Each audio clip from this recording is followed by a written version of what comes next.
Question number 12. It says, for all x in the closed interval from 2 to 5, the function f has a positive first derivative and a negative second derivative. So positive first derivative implies that the original function is increasing. A negative second derivative implies that the original function is increasing concave down. So positive increasing, negative second derivative is concave down. It says, which of the following could be a table of values for f? Now, this problem is in the calculator section, but notice that you actually do not need a calculator for this problem. And I mean, some people might get tripped up and think that they need to use one, and they might pull one out and try and like fidget around with it. But I think actually it would just probably just slow you down in this example. So definitely don't use a calculator in this one.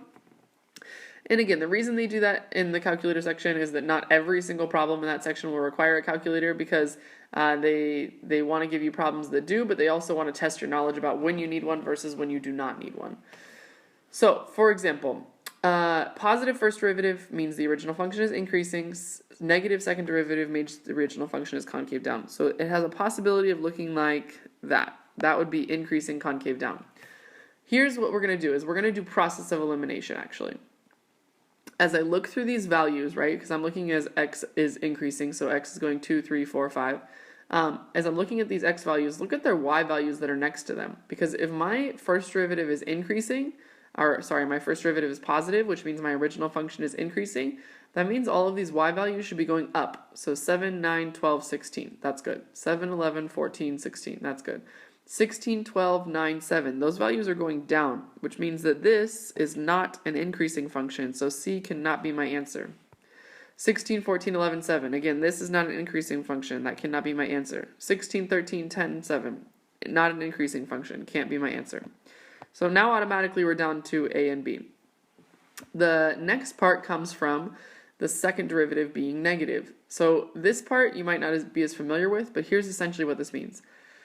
Concave down means that it's increasing concave down means that it's increasing at a decreasing rate. So it is going up, but it should go up by less and less every single time. And you'll notice that the slope of the tangent lines, as you kind of follow through here, the slope of the tangent lines are always positive, but they're always positive getting shallower and shallower and shallower, which means that as you go from 2 to 3, it goes up.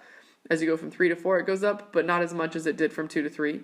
As you go from 4 to 5, it goes up, but not as much as it did before. So it's going up still, but just at a decreasing rate.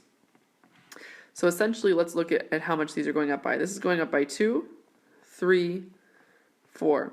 So that's actually increasing at an increasing rate. So 2, 3, 4, that's going up at a quicker rate every single time. So this graph would actually be increasing concave up. So we don't want that one.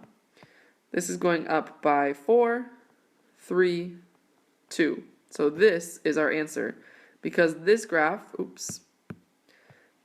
is increasing since the numbers are going up, but it's increasing at a decreasing rate because it's concave down. So it's going up by 4, then it's only going up by 3, and then it's only going up by 2. So notice that it's increasing, but at a less and less rate every single time. So the answer is B.